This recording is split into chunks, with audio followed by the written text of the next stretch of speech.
Salam buat semua. Selamat pagi. Saya buat video ini pagi hari. Setelah selesai sholat subuh, gitu kan. Saya membuat video ini. Ngopi dulu. Sambil menikmati segelas susu dan kopi ya. Jangan di skip. Biar nggak gagal fokus gitu, biar bisa menjadi bahan kita semua untuk pembelajaran gitu kan, sharing berbagi.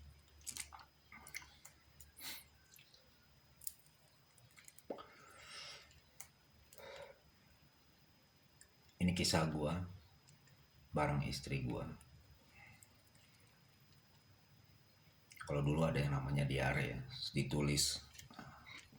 Kalau sekarang bukan diare tapi berupa video, dan tempat penyimpanannya sekarang banyak gitu.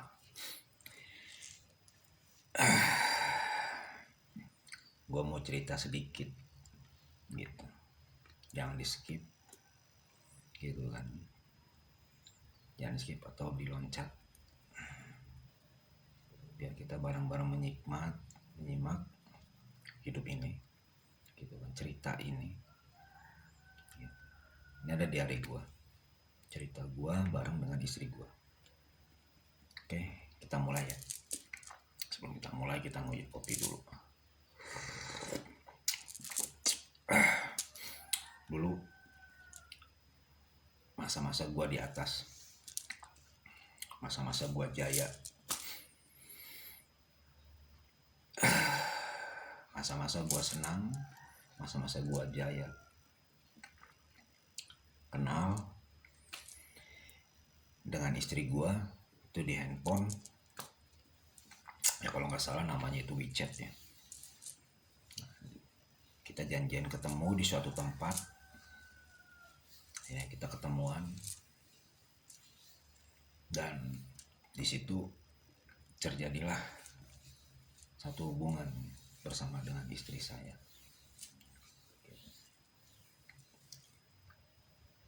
Banyak rintangan yang gue jalani, banyak cobaan yang gue jalani gitu kan, yang gue alami, yang gue lalui, dari teman-teman gue, dari keluarga gue, dan bahkan ada sebagian yang menjauhkan gue karena gue mempersunting das ini.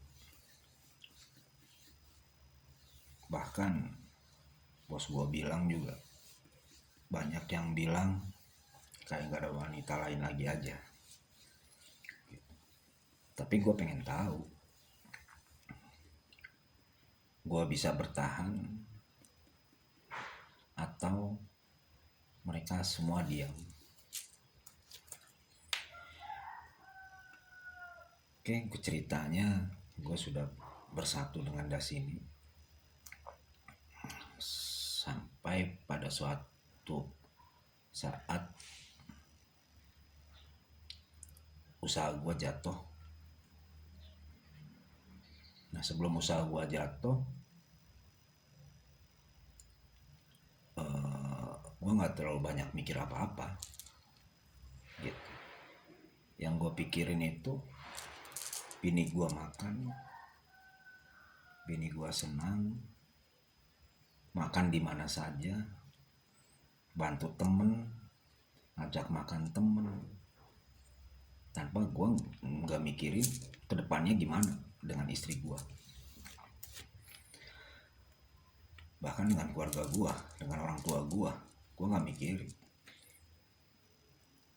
Yang penting gue bisa menikmati hidup bersama istri saya, teman saya gitu.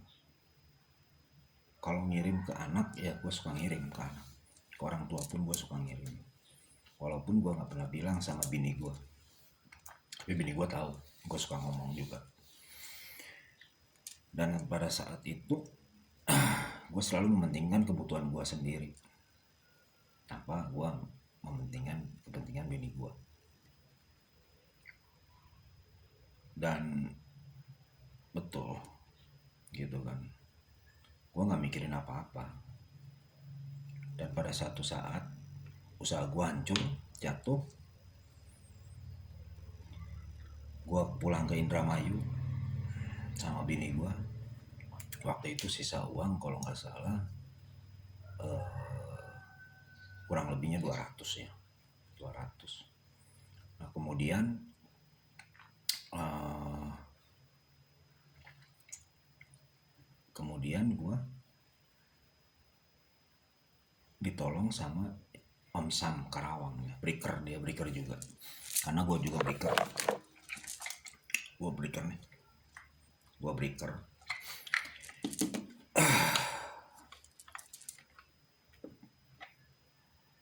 Ditolong sama Om Sam Karawang, pulang ke Indramayu menggunakan mobil Avanza. Gue pakai motor, tapi sebelumnya itu, ntar dulu sebentar, sebelumnya itu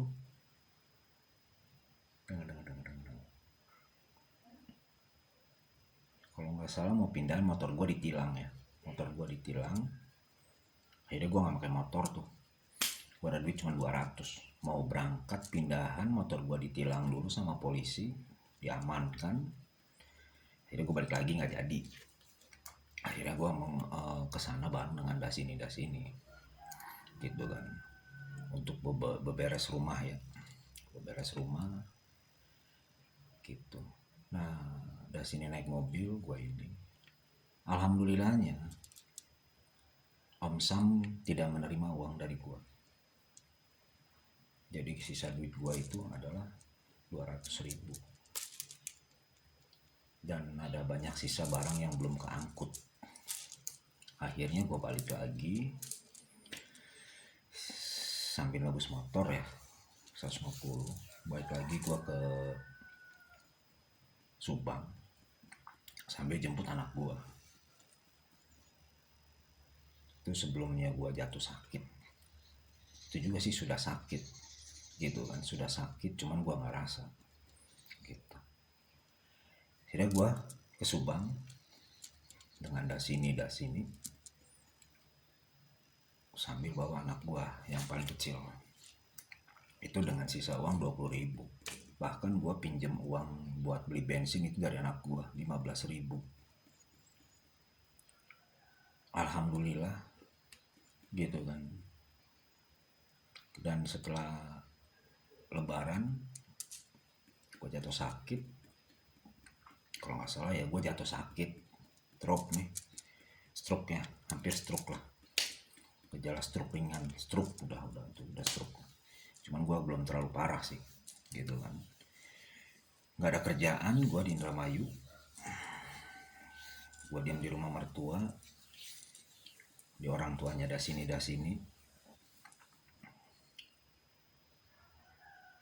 dengan kehidupan gue yang kalang kabut kan, nggak ada saudara, tidak ada siapa-siapa di sana. Bahkan gue sakit pun gue nggak ada saudara gitu.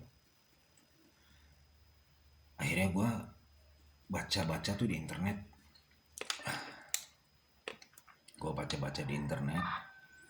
cara untuk apa namanya stroke ringan gitu, biar gue cepet sembuh. Akhirnya gue diurut dulu sama breaker juga, namanya Om Sapik. Tapi pas pada bagian kaki itu gue terasa sakit banget gitu kan. Baru satu kaki yang sebelah kanan gue udah nggak kuat dah. Nah kemudian di sini gue diurut ya kan, sebelah sini gitu. Itulah hebat bini gue gitu. Gue sakit, dia jagain gue, dia rawat gue, dia antar gue. Dan ketika gue nggak ada kerjaan tuh, karena gue nggak bisa apa-apa. Ngarit, gue orang pertanian, tapi gue nggak tahu caranya ngarit gitu kan. Nah pas kebetulan di Indramayu itu pembukaan tebu pertama gitu, akhirnya gue ikut panen walaupun gue nggak bisa ngarik gitu kan di sana. Jadi selama gue sakit gitu kan, gue terapi, gue kerjaan nggak ada, makan nggak bisa, gue nggak ada, gue minta sama mertua sedapat dapatnya gue sama bini gue. Ini yang gue tahu, gue sama bini gue itu makan sehari cuma 1 kali, sore hari aja, itu pun dengan bakwan bala-bala cipeng atau cireng itu sehari cuma 1 kali gue makan, sore hari doang. Ya alhamdulillahnya gue agak beras ya ada beli juga sih gitu kan, sedikit kadang minta, sedikit beli. Rokok gue kadang-kadang ngambil dari mertua ya gitu kan. Nah di situ hebatnya dari sini gitu, dia menemani gue di saat gue sakit gitu. Sampai gue terapi, gue lihat di pelataran itu banyak padi yang berceceran. Akhirnya gue ngambilin tuh sisa aritan padi yang berceceran di situ.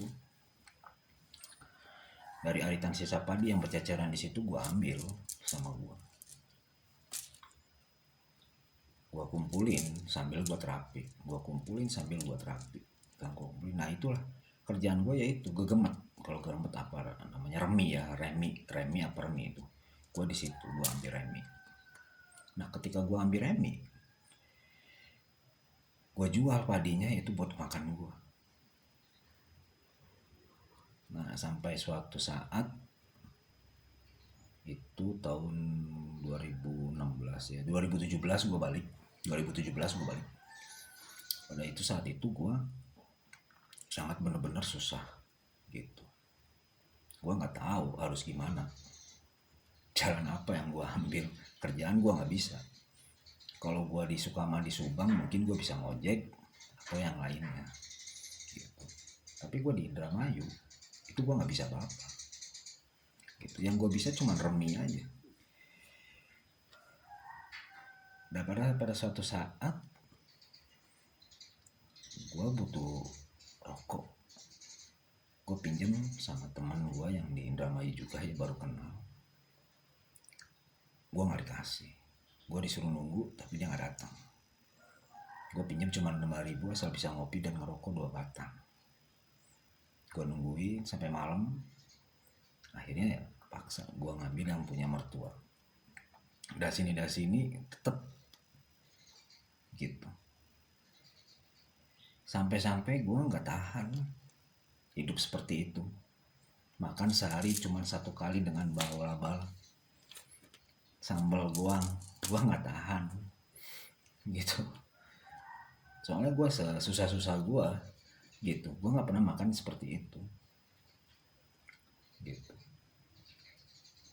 Gue sedih banget kalau pas ingat kejadian itu.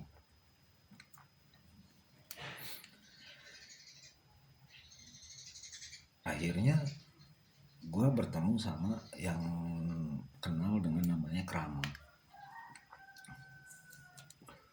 Akhirnya gue disuruh untuk membuat suatu akun Facebook ya gitu di sana, ketemu dengan temen lah.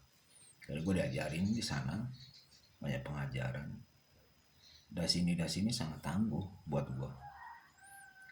Dia setia banget nemenin gue di saat gue sakit. Walaupun wataknya emang judes, cuek, masa bodoh, acuh, gak peduli.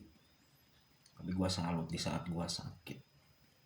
Bini gue dasini mau menemani gue. Tapi gue gak pernah sadar. Gue gak terlalu pikirin apa-apa. Yang gue pikirin itu cuma diri gue sendiri. Gitu. Sampai suatu saat sebelum panen ya kalau nggak salah, sampai suatu saat gue usaha modal dari bank syariah sama bank apa lu namanya Mekar kalau nggak salah ya. Jadi dua itulah gue ambil tuh pinjaman, nilainya hampir 5 juta kalau nggak salah dua. Pada saat itu kita usaha jualan barang dengan das ini, saya nggak ada kerjaan gitu. Dan ketika naik usaha saya, naik lagi usaha dagang rame gitu kan, akhirnya kita jatuh lagi.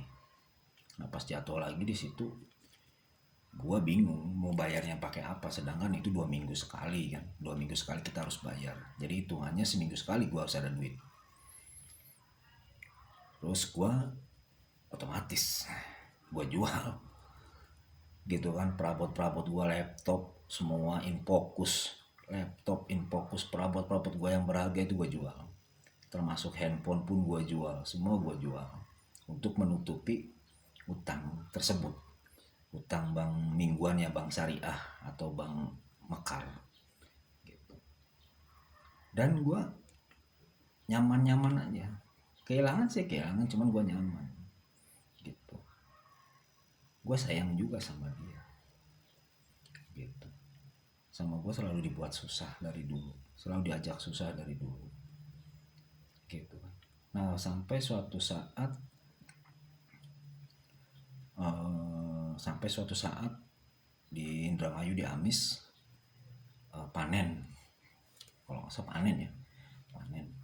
Saya diajakin panen karena di sana itu kan pada musim hujan itu tidak ada yang bisa ngarit ya gitu, karena panen semua. Jadi saya ikut panen dengan istri saya gitu. Tapi sebelumnya panen itu kami nanam dulu, nanam kacang panjang, belajar nanam kacang panjang, belajar nanam kangkung gitu. Dan pada suatu hari, nah untuk bertahan hidup aku dari kangkung sama kacang panjang dengan das ini.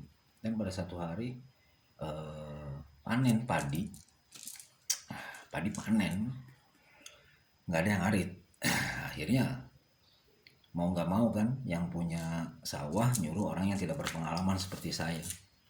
Lucunya gue ngarit nih nggak pakai baju gitu kan, ya gue ngarit sama das ini ke sawah, cuman dapat 1 karung 33 kilo. Itu dapat 1 karung pertama gua itu 33 kilo, hampir ribut sama saudaranya das ini.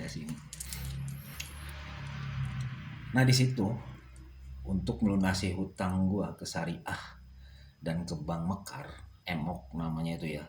Nah dari situ, dari hasil padi,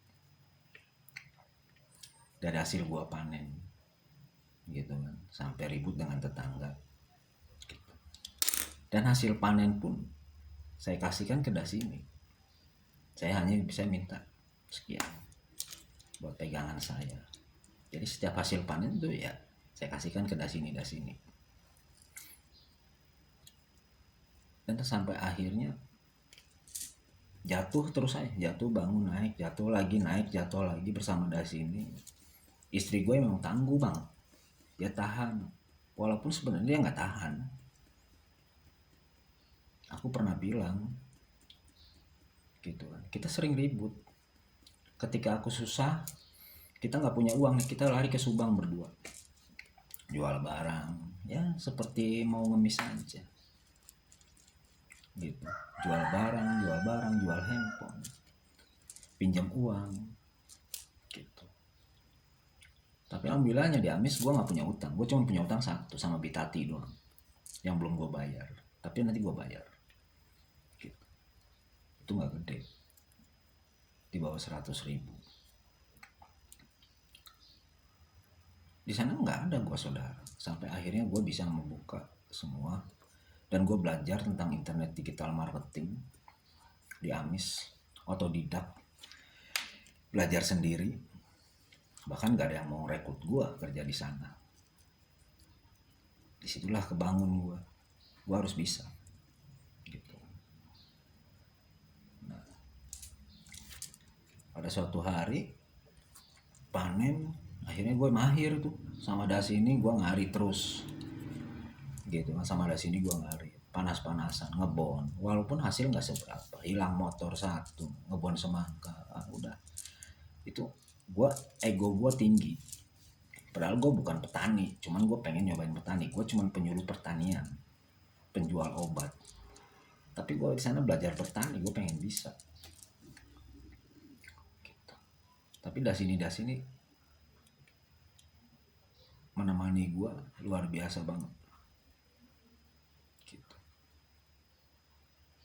Bukan masalah jatah ya, jatah itu karena gue jatah itu gini. Jatah itu karena gue ngitung.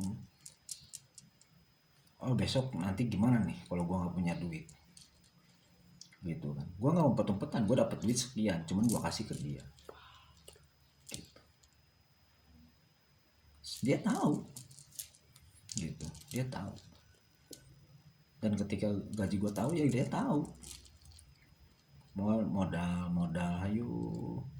Walaupun kita jatuh bangun terus, tapi gue salut, gitu kan.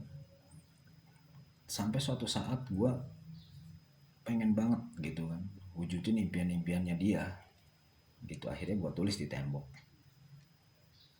Nah pada suatu masa, singkat cerita, semuanya masalah beres, nggak ada utang, kita hidup biasa ya, jatuh bangun ribut udah biasa dalam rumah tangga. Cuman kebanyakan saya yang salah karena saya egois, gitu kan, karena saya menang sendiri. Kemudian saya udah nggak tahan lagi. Pas corona itu saya udah mulai nggak tahan lagi. Saya ingin balik lagi ke Subang untuk kerja. Tapi das ini nggak boleh.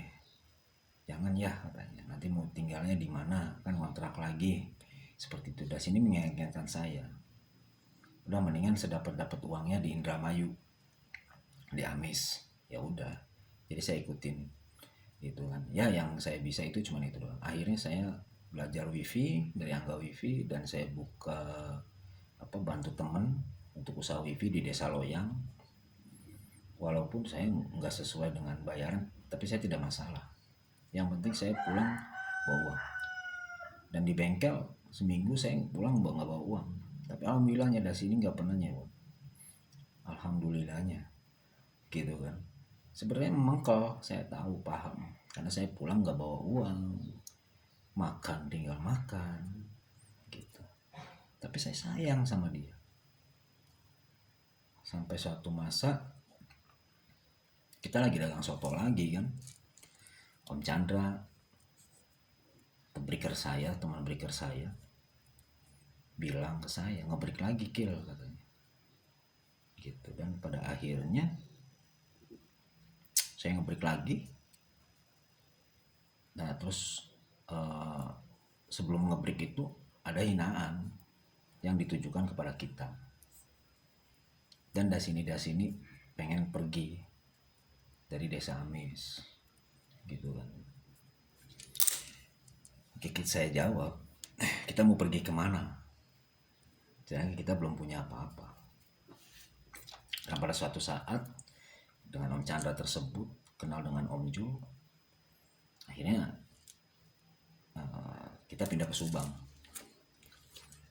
dengan membawa uang 200.000. Itu pas 200.000 saya bawa ke Subang, bawa baju 3 biji, salin 3 setel. Jadi saya tinggal di Subang itu dengan uang 200.000. Ya video ini gue buat singkat aja, nggak panjang, cuman banyak pelajaran yang gue ambil loh, gitu. Banyak pelajaran yang gue ambil yang gue abaikan, gitu kan. Gue kurang kasih sayang untuk istri, gue kurang beri kasih sayang, maksud gue kurang beri kasih sayang ke istri.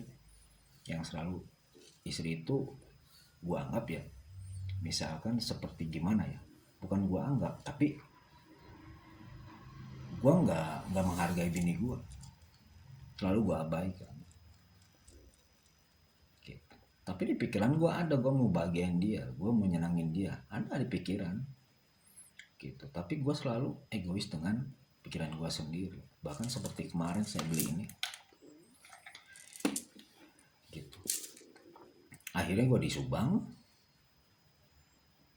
gue nyoba, gue disuruh sih nyoba ya bikin popping block. Akhirnya gue nyoba bikin popping block, dan gue dikasih mesin satu, mesin pressnya.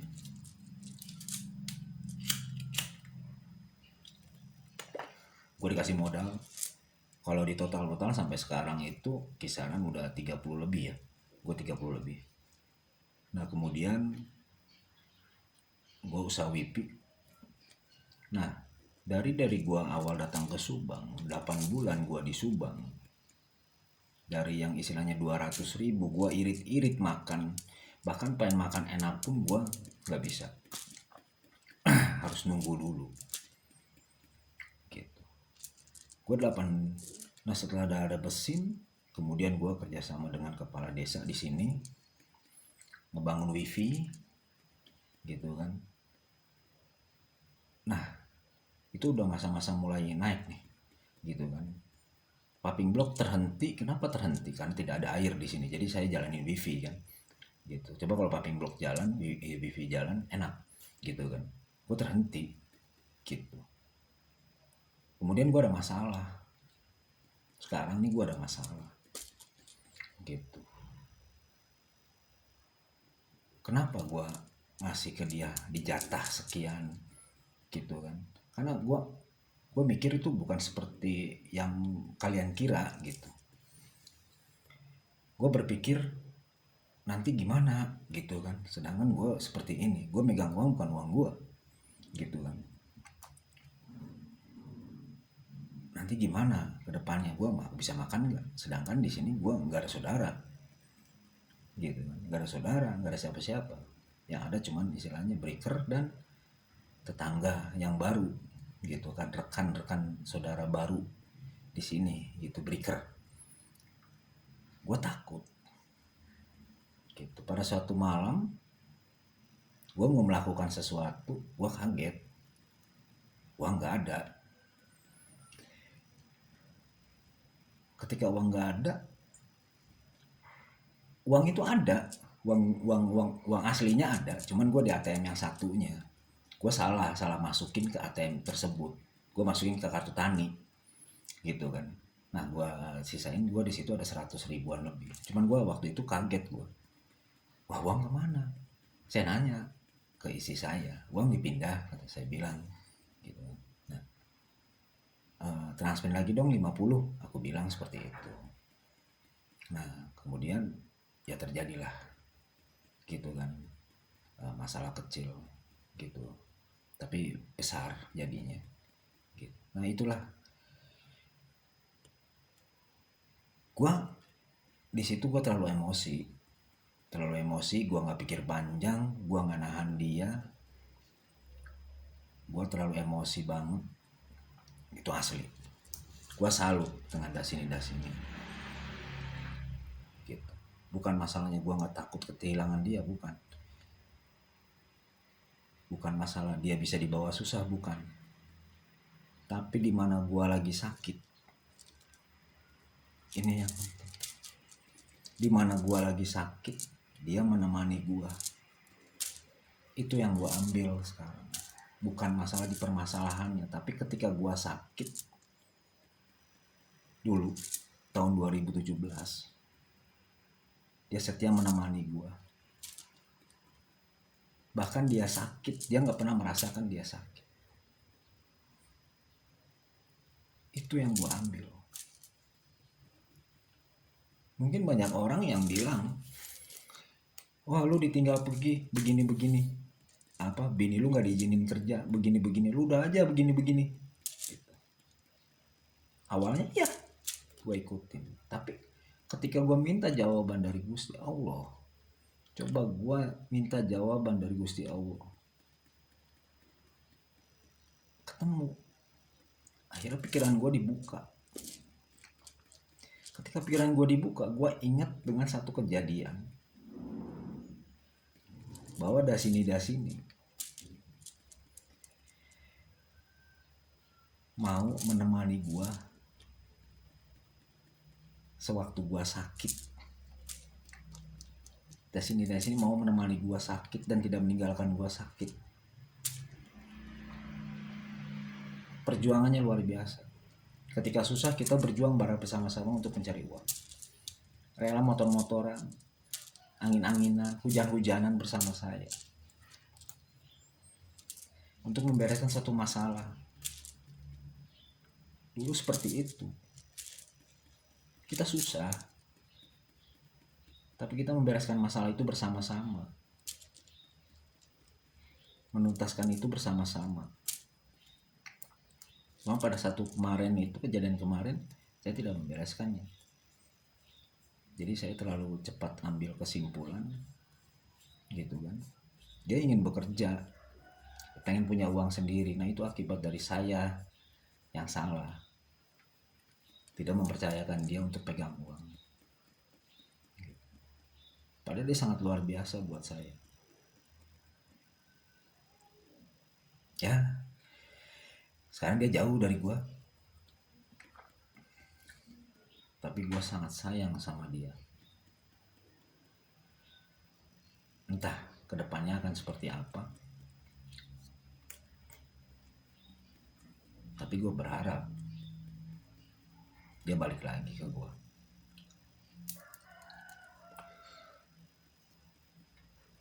Karena gue ingin semua berubah kembali gitu. Karena gue ingin semua baik-baik aja seperti dulu. Dan gue belajar banyak kemarin dari kejadian itu. Gue harus mempercayain istri gue. Apapun yang terjadi, gue harus percaya sama bini gue.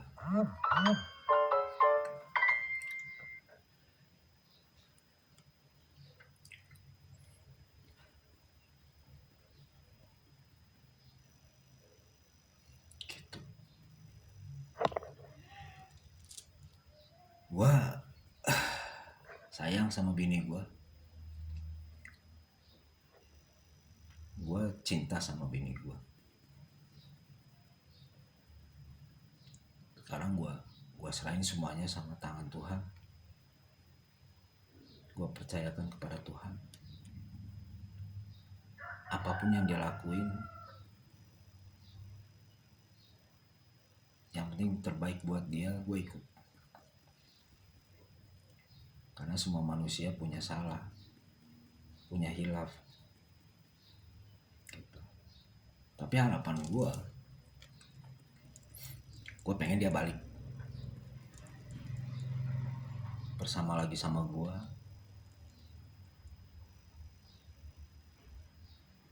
Ya emang gue gak tampan, manis pun enggak, pas-pasan, kaya juga enggak. Karena gue lagi posisi jatuh, sekarang lagi proses ya.